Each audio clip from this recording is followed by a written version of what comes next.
February 2nd, 1814. Farewell to the River Thames Frost Fairs. In 1814, a unique and enchanting tradition known as the River Thames Frost Fair saw its last days. The Frost Fair was a remarkable event that occurred during cold winters when the River Thames froze over, allowing people to set up temporary markets, booths, and entertainment venues directly on the frozen river's surface.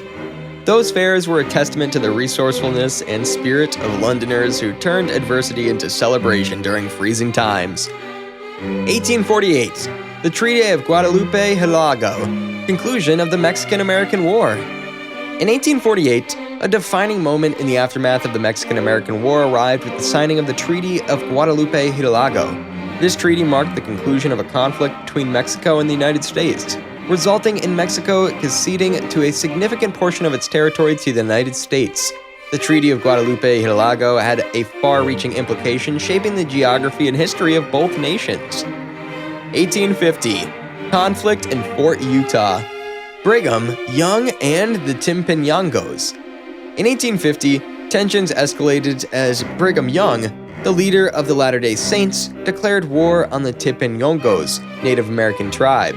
The conflict unfolded in the battle at Fort Utah, a significant episode in the complex interactions between settlers and indigenous communities in the American West. This event highlights the complexities and challenges of cultural coexistence and territorial disputes during the expansion of the United States. 1868. The fall of Osaka Castle. In 1868, a pivotal moment occurred in Japan's history as pro-imperial forces captured Osaka Castle from the Tokugawa shogunate. The castle, a symbol of power and authority, was subsequently burned to the ground. This event marked a turning point in the Meiji Restoration, a period of significant political and social change in Japan that led to the restoration of imperial rule and the modernization of the nation. 1870. Literary Triumph. The Seven Brothers by Alexis Kivi. In 1870, Finnish author Alexis Kivi achieved a literary milestone with the publication of The Seven Brothers. This novel, initially released in several thin booklets, became a seminal work in Finnish culture. The Seven Brothers is celebrated for its portrayal of rural life, colorful characters, and its contribution to the development of the Finnish language as a medium for storytelling and artistic expression. 1876. Birth of the National League of Professional Baseball Clubs. In 1876, a pivotal moment in the history of baseball occurred with the formation of the National League of Professional Baseball Clubs, now known as Major League Baseball, MLB. The creation of the National League marked the birth of professional sports organizations that would become an integral part of American culture, fostering a love for the game and uniting communities through the shared joy of baseball. 1881. The verdict of Shiloh Warlocks Trial. In 1881, the trial of the Warlocks of Chiloé, a remote archipelago in Chile, reached its conclusion as sentences were imparted. The trial and subsequent punishments were part of a wider effort by the Chilean government to suppress indigenous practices and beliefs. The verdict highlights the complex intersections of culture, religion, and colonial power dynamics in the history of the region.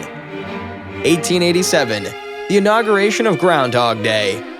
In 1887, the quaint town of Punxsutawney, Pennsylvania, observed the first Groundhog Day.